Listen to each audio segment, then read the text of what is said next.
নমস্কার বন্ধুরা, আমি সোলাঙ্কি আমার নীতিমূলক গল্পের আসর ও ভৌতিক গল্পের আসরে আমার ছোট ছোট ভাই বোন এবং আমার দাদা দিদিদের আরও একবার অনেক অনেক স্বাগত। যিনারা প্রতিদিনের শ্রোতা বন্ধু তাঁদের উদ্দেশ্যে তো অবশ্যই, আর যিনারা আজ আমার চ্যানেল নতুন ভিজিট করছেন তাঁদের উদ্দেশ্যেও থাকলো অসংখ্য ধন্যবাদ। যিনারা আজ আমার চ্যানেল নতুন ভিজিট করছেন তাঁদের উদ্দেশ্যে বলবো, যদি আজকের গল্পটা আপনাদের ভালো লেগে থাকে তাহলে অবশ্যই আমার পাশে থাকার অনুরোধ রইল, আর আমার পাশে থাকার জন্য আমার চ্যানেলটাকে সাবস্ক্রাইব করে পাশে থাকা বেল আইকন প্রেস করে অল নোটিফিকেশান করে নেবেন। তাহলে আমি যখনই যেইরূপ গল্প নিয়ে উপস্থিত হব সেগুলো আপনারা আপনাদের ফোনে সময় মতো নোটিফিকেশান আকারে পেয়ে যাবেন। আর হ্যাঁ বন্ধুরা, যদি আজকের গল্পটা আপনাদের ভালো লেগে থাকে তাহলে অবশ্যই একটা করে লাইক করবেন, আর পারলে বন্ধুদের সাথে অবশ্যই শেয়ার করবেন। তো বন্ধুরা, কথা না বাড়িয়ে আজকে আমরা যে গল্পটা পড়তে চলেছি, গল্পটা লিখেছেন মানিক বন্দ্যোপাধ্যায়। গল্পটার নাম হলো হলুদ পোড়া।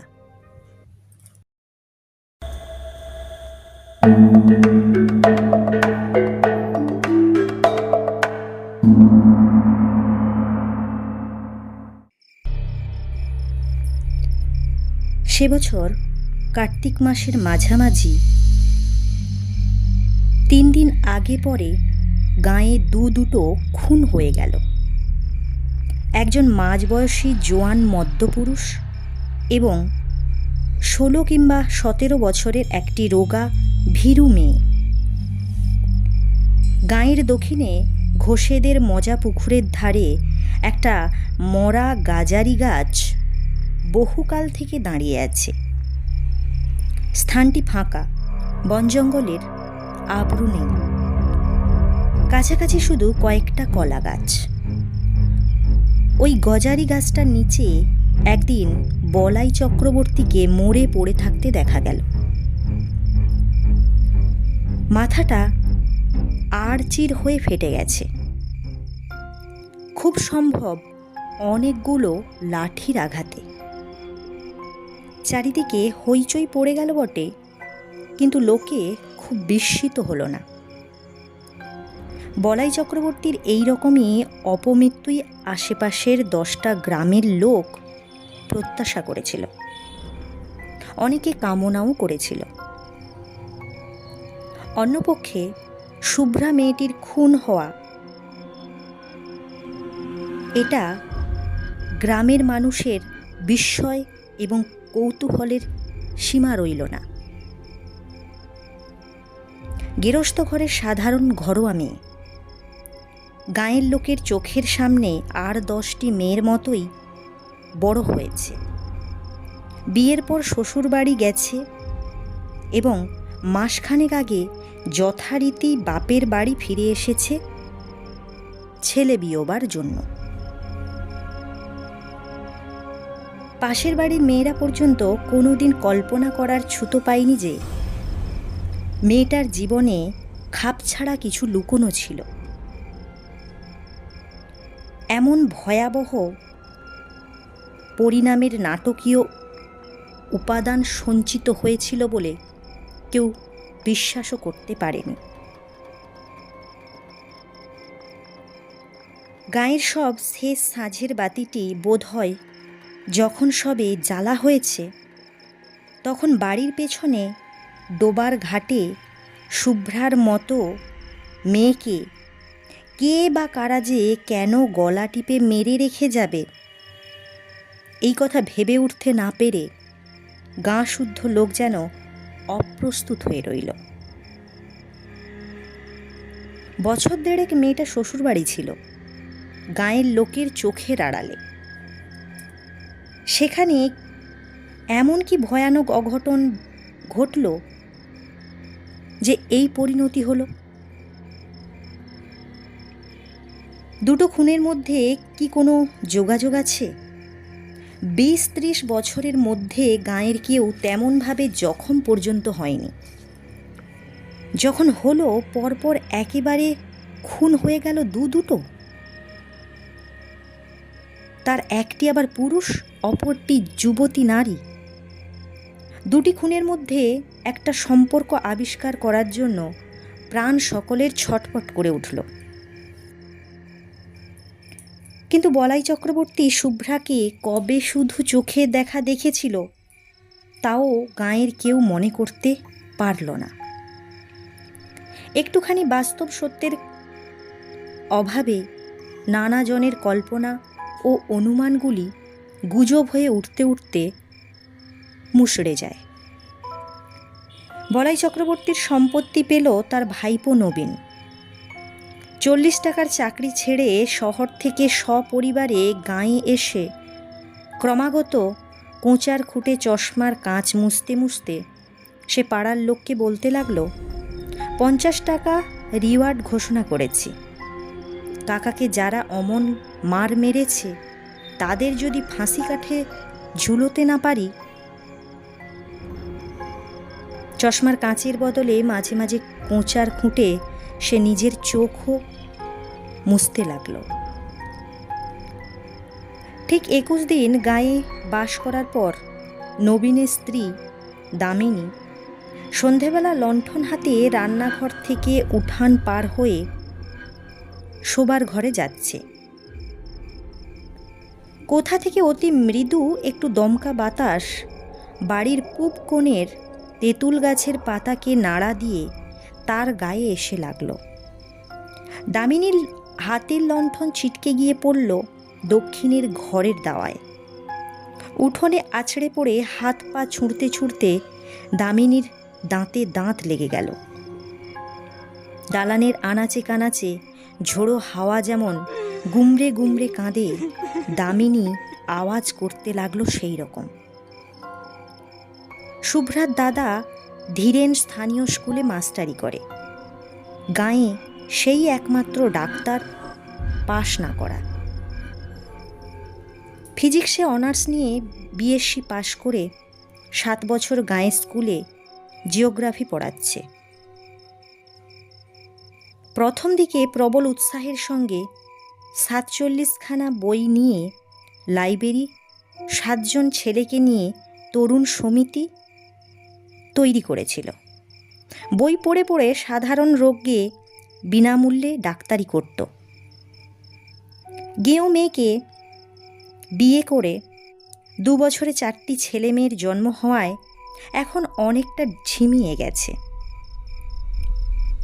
লাইব্রেরির বইয়ের সংখ্যা 300-তে উঠে থেমে গেছে। তার নিজের সম্পত্তি হিসাবে বইয়ের আলমারি তার বাড়িতেই তালাবন্ধ হয়ে থাকে। চাঁদা কেউ দেয় না, তবে 2-4 জন পড়া বই আর একবার পড়ার জন্য মাঝে মাঝে চেয়ে নিয়ে যায়। বছরে 2-3 বার তরুণ সমিতির মিটিং হয়। 4 আনা 8 আনা ফি নিয়ে এখন সে ডাক্তারি করে, ওষুধও বিক্রি করে। ধীরেনকে যখন ডেকে আনা হলো, কলসি কলসি জল ঢেলে দামিনীর মূর্ছা ভাঙা হয়েছে, কিন্তু সে তাকাচ্ছে অর্থহীন দৃষ্টিতে। আপন মনে হাসছে আর কাঁদছে, এবং যারা তাকে ধরে রেখেছিল তাদের আঁচড়ে কামড়ে পালিয়ে যাওয়ার চেষ্টা করছে। ধীরেন গম্ভীর চিন্তিত মুখে বলল, শাহপুরের কৈলাস ডাক্তারকে একবার ডাকা দরকার। আমি চিকিৎসা করতে পারি, তবে কি জানেন, আমি তো পাশ করা ডাক্তার নই, দায়িত্ব নিতে ভরসা হচ্ছে না। বুড়ো পঙ্কজ ঘোষাল বলাই চক্রবর্তীর অনুগ্রহে বহুকাল সপরিবারে পরিপুষ্ট হয়েছিলেন। তিনি বললেন, ডাক্তার ডাক্তার কি হবে, তুমি আমার কথা শোনো। বাবা নবীন, কুঞ্জকে অবিলম্বে ডেকে পাঠাও। গাঁয়ের যারা ভিড় করেছিল তারা প্রায় সকলেই বুড়ো ঘোষালের কথায় সায় দিল। নবীন জিজ্ঞেস করল, কুঞ্জ কত নেয়? ধীরেন বলল, ছি, ওসব দুর্বুদ্ধি করো না নবীন। আমি বলছি তোমায়, এটা অসুখ, অন্য কিছু নয়। লেখাপড়া শিখেছ, জ্ঞান বুদ্ধি আছে, তুমিও কি বলে কুঞ্জকে চিকিৎসার জন্য ডেকে পাঠাবে? নবীন আমতা আমতা করে বলল, এসব খাপ ছাড়া অসুখে ওদের চিকিৎসাই ভালো ফল দেয় ভাই। বয়সে নবীন ৩-৪ বছরের বড়, কিন্তু এককালে দুজনে একসঙ্গে স্কুলে একই ক্লাসে পাশাপাশি বসে লেখাপড়া করত। বোধহয় সেই খাতিরেই কৈলাস ডাক্তার ও কুঞ্জ মাঝি দুজনকে আনতেই নবীন লোক পাঠিয়ে দিল। কুঞ্জই আগে এলো। লোক পৌঁছাবার আগেই সে খবর পেয়েছিল চক্রবর্তীদের বউকে অন্ধকারের অশরীরী শক্তি আয়ত্ত করেছে। কুঞ্জ নামকরা গুণিন, তার গুণপনা দেখবার লোভে আরও অনেকে এসে ভিড় বাড়িয়ে দিল। ভর সাঁঝে ভর করেছেন, সহজে ছাড়বেন না, এই বলে সকলকে ভয় দেখিয়ে সঙ্গে সঙ্গে আবার অভয় দিয়ে কুঞ্জ বলল, তবে ছাড়তে হবেই শেষ তক। কুঞ্জ মাঝির সাথে তো আর চালাকি চলবে না। ঘরের দাওয়া থেকে সকলকে উঠোনে নামিয়ে দেওয়া হলো। বিড়বিড় করে মন্ত্র পড়তে পড়তে কুঞ্জ দাওয়ায় জল ছিটিয়ে দিল। দামিনীর এলো চুল শক্ত করে বেঁধে দেওয়া হলো দাওয়ার একটা খুঁটির সঙ্গে। দামিনীর না রইল বসবার উপায়, আর না রইল পালাবার ক্ষমতা। তাকে আর কারো ধরে রাখবার প্রয়োজন রইল না। নড়তে গিয়ে চুলে টান লাগায় দামিনী আর্তনাদ করে উঠতে লাগল। কুঞ্জ টিটকারি দিতে দিতে বলতে লাগলো, রও বাছাধন রও, এখনই হয়েছে কি, মজাটি টের পাওয়াচ্ছি তোমায়। ধীরেন প্রথম দিকে চুপ করেছিল। বাধা দিয়ে লাভ নেই, গাঁয়ের লোক কথা শোনে না, বিরক্ত হয়। এবার সে আর ধৈর্য ধরতে পারল না। তুমি কি পাগল হয়ে গেছো নবীন? তুমি চুপ করো ভাই। উঠানে ৩০-৩৫ জন পুরুষ ও নারী এবং গোটা ৫ লণ্ঠন জড়ো হয়েছে। মেয়েদের সংখ্যা খুবই কম, যারা এসেছে তারাও আবার বয়স বেশি। কম বয়সী মেয়েরা আসতে সাহস পায়নি, বাড়িতে অনুমতিও পায়নি। যদি ছোঁয়াচে লাগে, যদি নজর লাগে, অপরাধ হয়। মন্ত্রমুগ্ধের মতো এতগুলি মেয়ে পুরুষ দাওয়ায় তাকিয়ে রয়েছে। এই দুর্লভ রোমাঞ্চ থেকে তাদের বঞ্চিত করার ক্ষমতা নবীনের নেই। দাওয়াটি যেন স্টেজ, সেখানে যেন মানুষের জ্ঞান বুদ্ধির অতীত রহস্যকে সহজবোধ্য নাটকের রূপ দিয়ে অভিনয় করা হচ্ছে। ঘরের দুয়ারে কুঞ্জ যেন আমদানি করেছে জীবনের শেষ সীমানার ওপারের ম্যাজিক। এমন ঘরোয়া, এমন বাস্তব হয়ে উঠেছে দামিনীর মধ্যে অভেদী ভয়ঙ্করের এই ঘনিষ্ঠ আবির্ভাব। ভয় সকলে ভুলে গেছে, শুধু আছে তীব্র উত্তেজনা এবং কৌতূহল ভরা পরম উপভোগ্য শিহরণ। এক পা সামনে এগিয়ে পাশে সরে পিছু হটে সামনে পিছনে দুলে দুলে কুঞ্জ দুর্বোধ্য মন্ত্র আওড়াতে থাকে। মালসাতে আগুন করে তাতে সে ১-২টি শুকনো পাতা আর শিকড় পুড়োতে দেয়। চামড়া পোড়ার মতো একটা উৎকট গন্ধে চারিদিক ভরে যায়। দামিনীর আর্তনাদ ও ছটফটানি ধীরে ধীরে কমে আসছিল। একসময়ে খুঁটিতে পিঠ ঠেকিয়ে কাঠ হয়ে দাঁড়িয়ে সে বোঝা বোঝা চোখে কুঞ্জর দিকে তাকিয়ে নিস্পন্দ হয়ে রইল। তখন একটা কাঁচা হলুদ পুড়িয়ে কুঞ্জ তার নাকের কাছে ধরল। দামিনীর ঢুলু ঢুলু চোখ ধীরে ধীরে বিস্ফারিত হয়ে উঠল। সর্বাঙ্গে ঘন ঘন শিহরণ বয়ে যেতে লাগল। কে তুই? বল, তুই কে? আমি শুভ্রা গো, শুভ্রা। আমায় মেরো না, চাট্টুজ্জে বাড়ির শুভ্রা, যে খুন হয়েছে। হ্যাঁ গো হ্যাঁ, আমায় মেরো না। নবীন দাওয়ার একপাশে দাঁড়িয়েছিল। তার দিকে মুখ ফিরিয়ে কুঞ্জ বলল, ব্যাপার বুঝলেন কর্তা? উঠান থেকে চাপা গলায় বুড়ো ঘোষালের নির্দেশ এলো, কে খুন করেছিল শুধোও না কুঞ্জ। ওহে কুঞ্জ, শুনছ? কে শুভ্রাকে খুন করেছিল শুধিয়ে নাও চট করে। কুঞ্জকে কিছু জিজ্ঞেস করতে হলো না।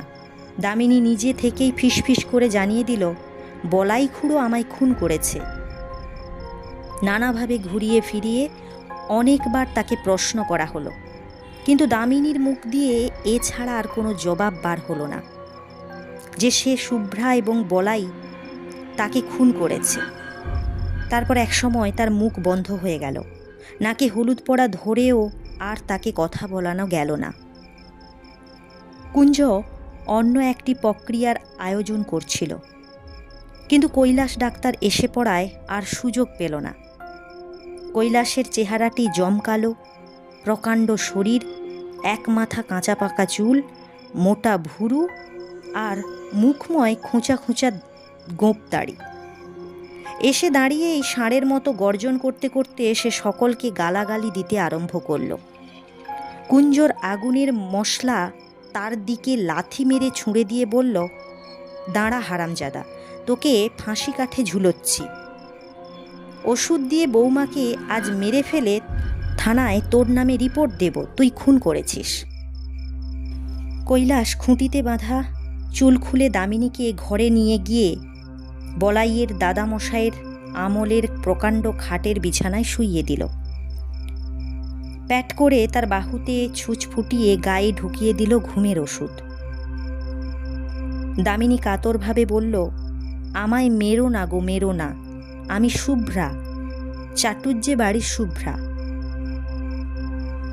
কয়েক মিনিটের মধ্যে সে ঘুমিয়ে পড়ল। দামিনীর মুখ দিয়ে শুভ্রা বলাই চক্রবর্তীর নাম করায় অনেক বিশ্বাসীর মনে যে ধাঁধার সৃষ্টি হয়েছিল, বুড়ো ঘোষালের ব্যাখ্যা শুনে সেটা কেটে গেল। শুভ্রার 3 দিন আগে বলাই চক্রবর্তী মরে গিয়েছিল, সন্দেহ নেই, কিন্তু শুধু জ্যান্ত মানুষ কি মানুষের গলা টিপে মারে, আর কিছু মারে না? শ্মশানে মশানে দিনক্ষণ প্রভৃতির যোগাযোগে পথ ভোলা পথিকের ঘাড় তবে মাঝে মাঝে মোটকে দেয় কিসে? ব্যাখ্যাটা দেওয়া উচিত ছিল কুঞ্জগুণীর। বুড়ো ঘোষাল আগেই সকলকে শুনিয়ে দিয়েছে, জোর গলায় তাকে সমর্থন করেই মর্যাদা বাঁচানো ছাড়া তার আর উপায় রইল না। তবে কথাটাকে সে ঘুরিয়ে দিল একটু অন্যভাবে, যার ফলে অবিশ্বাসীর মনে পর্যন্ত খটকা বাঁধা সম্ভব হয়ে উঠল। বলাই চক্রবর্তী শুভ্রাকে খুন করেছে বটে, কিন্তু সোজাসুজি নিজে নয়, কারণ মরার 1 বছরের মধ্যে সেটা কেউ করতে পারে না। ওই সময়ের মধ্যে শ্রাদ্ধ শান্তি না হলে তবেই সোজাসুজি মানুষের ক্ষতি করার ক্ষমতা জন্মায়। বলাই চক্রবর্তী একজনকে ভর করে তার মধ্যস্থতায় শুভ্রাকে খুন করেছে, তার রক্ত মাংসের হাত দিয়ে। না, যাকে সে ভর করেছিল তার কিছু মনে নেই। মনে কি থাকে? এক রাত্রে অনেক কান ঘুরে পরদিন সকালে এই কথাগুলি ধীরেনের কানে গেল। অগ্রহায়ণের উজ্জ্বল মিঠে রোদ তখন চারিদিকে ছড়িয়ে আছে। বর্ষার পরিপুষ্ট গাছে আর আগাছার জঙ্গলে যেন পার্থিব জীবনের ছড়াছড়ি। বাড়ির পিছনে ডোবাটি কচুরি পানায় আচ্ছন্ন, গাঢ় সবুজ অসংখ্য রসালো পাতা, বর্ণনাতীত কোমল রঙের অপরূপ ফল। তাল গাছের গুড়ির ঘাটটি কার্তিক মাসেও প্রায় জলে ডুবেছিল, এখন জল কমে অর্ধেকের বেশি ভেসে উঠেছে। টুকরো বসিয়ে ধাপগুলি এবার ধীরেন বিশেষ করে শুভ্রার জন্য বানিয়ে দিয়েছিল। 7 মাসের গর্ভ নিয়ে ঘাটে উঠতে নামতে সে যাতে পিছলে আছাড় না খায়। পাড়ার মানুষ বাড়ি বয়ে গাঁয়ের গুজব শুনিয়ে গেল। আবেষ্টনীর প্রভাবে উদ্ভট কথাগুলি সঙ্গে সঙ্গে ধীরেনের মন থেকে বাতিল হয়ে গেল। ক্ষুব্ধ হবার অবসরও পেল না। ডোবার কোন দিক থেকে কিভাবে কে সেদিন সন্ধ্যার ঘাটে এসেছিল, কেন এসেছিল, এই পুরানো ভাবনা সে ভাবছিল অনেকক্ষণ থেকে। তাই সে ভাবতে লাগলো, একমাত্র এই ভাবনা তাকে অন্যমনস্ক করে দেয়। ক্ষোভ ও বিষাদের তার এত প্রাচুর্য এখন যে মাঝে মাঝে কিছুক্ষণের জন্য অন্যমনস্ক হতে না পারলে তার আর অসহ্য কষ্ট শুরু হয়ে যায়। অন্য কোনো বিষয়ে তার মন বসে না। ভাতের থালা সামনে ধরে দিয়ে শান্তি বলল, আমার কিন্তু মনে হয় তাই হবে, নইলে। কটমট করে তাকিয়ে ধীরেন ধমক দিয়ে বলল, চুপ, যা খুশি মনে হোক তোমার, আমায় কিছু বলবে না, খবরদার। স্কুলে যাওয়ার পথে যাদের সঙ্গে দেখা হলো, মুখে তারা কিছু বলল না, কিন্তু তাদের তাকানোর ভঙ্গি যেন আরো স্পষ্ট জিজ্ঞাসা হয়ে উঠল, কথাটা তুমি কিভাবে নিয়েছো শুনি? পুরুত ঠাকুর তাকে অনেকক্ষণ দাঁড় করিয়ে রেখে দোষমোচনের জন্য দরকারি ক্রিয়াকর্মের বিষয় আলোচনা করলেন, উপদেশ দিলেন। বিশেষ করে বলে দিলেন যে স্কুল থেকে ফেরবার সময় তার বাড়ি থেকে সে যেন তার নিজের ও বাড়ির সকলের ধারণের জন্য মাদুলি নিয়ে যায়। স্কুলে পা দেওয়ার পর ধীরেনের মনে হতে লাগলো সে যেন বাইরের কোনো বিশিষ্ট অভ্যাগত, স্কুল পরিদর্শন করতে এসেছে। তার 7 বছরের অভ্যস্ত অস্তিত্বকে আজ এক মুহূর্তের জন্য কেউ ভুলতে পারছে না। প্রথম ঘন্টাতেই ক্লাস ছিল। অর্ধেক ছেলে আড়ষ্ট হয়ে বসে আছে, বাকি অর্ধেক নিজেদের মধ্যে গল্প গুজব করছে, ফিসফিস করছে। নিজেকে জীবন্ত ব্যঙ্গের মতো মনে হচ্ছিল। বইয়ের পাতায় চোখ রেখে ধীরেন পড়তে লাগলো। চোখ তুলে ছেলেদের দিকে তাকাতে পারল না। ঘণ্টা কাবার হতেই হেডমাস্টার ডেকে পাঠালেন, তুমি 1 মাসের জন্য ছুটি নাও ধীরেন। 1 মাসের ছুটি? মথুরাবাবু এইমাত্র বলে গেলেন আজ থেকেই ছুটি পাবে, আজ আর তোমার পড়িয়ে কাজ নেই। মথুরাবাবু স্কুলের সেক্রেটারি। মাইলখানেক পথ হাঁটলেই তার বাড়ি পাওয়া যায়। চলতে চলতে মাঝপথে ধীরেনের মাথাটা কেমন ঘুরে উঠল। কদিন থেকে হঠাৎ চেতনায় ঝাঁকি লেগে মাথাটা তার এই রকম ঘুরে উঠছে। চিন্তা ও অনুভূতির আকস্মিক পরিবর্তনের সঙ্গে সঙ্গেই এই ঝাঁকি লাগে, অথবা এমনি ঝাঁকি লেগে তার চিন্তা ও অনুভূতি বদলে যায়। গাছতলায় কিছুক্ষণ বিশ্রাম করে সে বাড়ির দিকে পা বাড়ালো। মথুরবাবু এখন হয়তো খেয়ে দিয়ে বিশ্রাম করছেন। এখন তাকে বিরক্ত করা উচিত হবে না। স্কুল থেকে তাড়িয়ে দেওয়া হয়নি, 1 মাসের ছুটি দেওয়া হয়েছে। 1 মাসের মধ্যে মথুরাবাবুর সঙ্গে দেখা করার অনেক সময় পাবে সে। আজ গিয়ে হাতে পায়ে না ধরাই ভালো। মথুরাবাবুর যদি দয়া হয়, যদি তিনি বুঝতে পারেন যে তার বোন খুন হয়েছে বলে দামিনীর ঘোষণার ফলে তার বোনের কাল্পনিক কেলেঙ্কারি নিয়ে চারিদিকে হইচই হচ্ছে, আর সেই জন্য তাকে দোষী সাব্যস্ত করা উচিত নয়, তাহলে মুশকিল হতে পারে। ছুটি বাতিল করে কাল থেকে কাজে যাবার অনুমতি হয়তো তিনি দিয়ে বসবেন। কিন্তু এতক্ষণ খেয়াল হয়নি। এখন সে বুঝতে পেরেছে নিয়মিতভাবে প্রতিদিন স্কুলে ছেলেদের পড়ানোর ক্ষমতা তার নেই। মথুরাবাবুর সামনে গিয়ে দাঁড়াতে লজ্জা হচ্ছে। চেনা মানুষের সঙ্গে দেখা হয়ে যাবার ভয়ে সে মাঠের পথ ধরে বাড়ি চলেছে। বাড়ি গিয়ে ঘরের মধ্যে লুকোতে হবে। দুর্বল শরীর বিছানায় লুটিয়ে দিয়ে ভারী মাথাটা বালিশে রাখতে হবে। সারা দুপুর ঘরের মধ্যে শুয়ে বসে ছটপট করে কাটিয়েছে। শেষবেলায় ধীরেন উঠানে বেরিয়ে এলো। মাজা বাসন হাতে নিয়ে শান্তি ঘাট থেকে উঠে আসছিল। ডোবার ধারে প্রকাণ্ড বাঁশ ঝাড়টায় ছায়া মানুষের মতো কি যেন একটা নাড়াচাড়া করছে।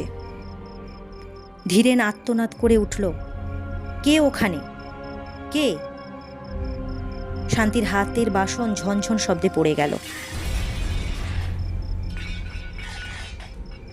উঠি পড়ি করে কাছে ছুটে এসে ভয়ার্ত কণ্ঠে সে জিজ্ঞাসা করল, কোথায় কে, কোনখানে? বাঁশঝাড় থেকে চেনা গলার আওয়াজ এলো, আমি মাস্টার বাবু, বাঁশ কাটছি। কে তোকে বাঁশ কাটতে বলেছে? শান্তি বলল, আমি বলেছি। খেন্তি পিসি বলল, নূতন একটা বাঁশ কেটে আগা মাথা কিছুটা পুড়িয়ে ঘাটের পথে আড়াআড়ি ফেলে রাখতে, ভোরে উঠে সরিয়ে দেব, সন্ধ্যের আগে পেতে রাখবো। তুমি যেন আবার ভুল করে বাঁশটা ডিঙিয়ে যেও না। সন্ধ্যার আগেই শান্তি আজকাল রাঁধা বাড়া করে ঘর কন্যা করে সমস্ত পরিষ্কার করে নেয়। অন্ধকার ঘনিয়ে আসার পর ধীরেনকে সঙ্গে না নিয়ে বাড়ির ঘরের চৌকাটও পার হয় না। ছেলে মেয়েদেরও ঘরের মধ্যে আটকে রাখে। সন্ধ্যা থেকে ঘরে বন্দি হয়ে ধীরেন আকাশ পাতাল ভাবে আর মাঝে মাঝে সচেতন হয়ে ছেলে মেয়েদের আলাপ শোনে। ছোট পিসি ভূত হয়েছে। ভূত নয়, পেতনি। বেটা ছেলে ভূত হয়। ঘরের মধ্যেও কারণে অকারণে শান্তি ভয় পেয়ে আঁতকে ওঠে। কাল প্রথম রাত্রে একটা পেঁচার ডাক শুনে ধীরেনকে আঁকড়ে ধরে গোঙাতে গোঙাতে বমি করে ফেলেছিল। ঘরের দাওয়ার পূব প্রান্তে বসে তামাক টানতে টানতে দিনের আলো ম্লান হয়ে এলো। এখানে বসে ডোবার ঘাট আর দুধারের বাঁশঝাড় ও জঙ্গল দেখা যায়।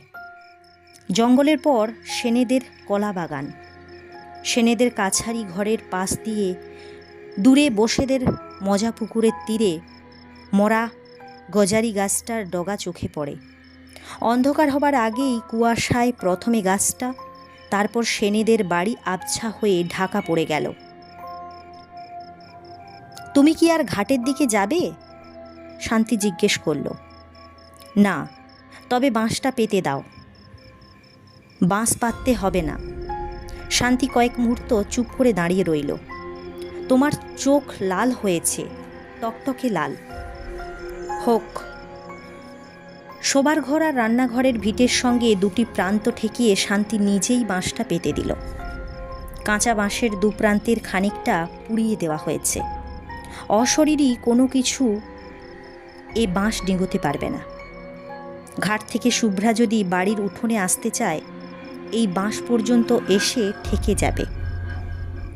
আলো জ্বালার আগেই ছেলে মেয়েদের খাওয়া শেষ হলো। সন্ধ্যাদীপ না জেলে শান্তি নিজের খাওয়ার উপায় নেই। ভালো করে সন্ধ্যা হওয়ার আগেই সে তাড়াতাড়ি দীপ জেলে ঘরে দেখিয়ে শাঁখে ফু দিল। 10 মিনিটের মধ্যে নিজে খেয়ে ধীরেনের ভাত বেড়ে ঢাকা দিয়ে রেখে রান্নাঘরের তালা দিয়ে কাপড় ছেড়ে ঘরে ঢুকে গেল। বিকালে আজকাল সে মাছ রান্না করে না।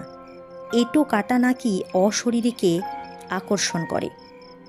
খাওয়ার হাঙ্গামা খুব সংক্ষেপে, সহজে এবং অল্প সময়ে সম্পন্ন হয়ে যায়। ঘরে আসবে না? না, তখনও আকাশ থেকে আলোর শেষ আভাসটুকু মুছে যায়নি। 2-3টি তারা দেখা দিয়েছে, আরও কয়েকটি দেখা দিতে দিতে আবার হারিয়ে যাচ্ছে। আর 1 মিনিট কি 2 মিনিটের মধ্যে রাত্রি শুরু হয়ে যাবে। জীবিতদের সঙ্গে মৃতের সংযোগ স্থাপনের সবচেয়ে প্রশস্ত সময় হচ্ছে সন্ধ্যা। ভর সন্ধ্যাবেলা শুভ্রা দামিনীকে আশ্রয় করেছিল। আজ সন্ধ্যা পার হলে, রাত্রি আরম্ভ হয়ে গেলে চেষ্টা করেও শুভ্রা হয়তো তার সঙ্গে কথা বলতে পারবে না। আর দেরি না করে এক্ষুনি শুভ্রাকে সুযোগ দেওয়া উচিত। চোরের মতো ভিটে থেকে নেমে বাঁশ ডিঙিয়ে ধীরেন পা টিপে টিপে ডোবার মাঠের দিকে এগিয়ে গেল। অদ্ভুত বিকৃত গলার ডাক শুনে শান্তি লণ্ঠন হাতে ঘর থেকে বেরিয়ে এলো। বাঁশের ওপারে দাঁড়িয়ে হিংস্র গর্জন করতে করতে গম্ভীর আওয়াজে ধীরেন তার নিজের নাম ধরে ডাকাডাকি করছে। গেঞ্জি আর কাপড়ের কাদা এবং রক্ত মাখা, ঠোঁট দিয়ে চিবুক বেয়ে ফোঁটা ফোঁটা রক্ত গড়িয়ে পড়ছে। বাঁশটা সরিয়ে দাও। না, তুমি ডিঙ্গিয়ে এসো, বাঁশ ডিঙ্গিয়ে চলে এসো। কি হয়েছে, পড়ে গেছো নাকি? ডিঙ্গোতে পাচ্ছি না, বাঁশ সরিয়ে দাও। বাঁশ ডিঙ্গোতে পারছো না? মাটিতে শোয়ানো বাঁশ। শান্তির আর সন্দেহ রইল না। আকাশ চেরা তীক্ষ্ণ গলায় সে আর্তনাদের পর আর্তনাদ শুরু করে দিল। তারপর প্রতিবেশীরা এলো, পাড়ার লোকজন এলো, গাঁয়ের লোকজন এলো, কুঞ্জও এলো। 3-4 কলস জল ঢেলে ধীরেনকে স্নান করিয়ে দাওয়ায় খুঁটির সঙ্গে বেঁধে দেওয়া হলো। মন্ত্র পড়ে জল ছিটিয়ে মালসার আগুনে পাতা শিকড় পুড়িয়ে ঘণ্টা খানেকের চেষ্টায় ধীরেনকে কুঞ্জ নিঝুম করে ফেলল। তারপর মালসার আগুনে কাঁচা হলুদ পুড়িয়ে ধীরেনের নাকের কাছে ধরে বজ্রকণ্ঠে সে জিজ্ঞাসা করল, কে তুই? বল, তুই কে? ধীরেন বলল, আমি বলাই চক্রবর্তী। শুভ্রাকে আমিই খুন করেছি।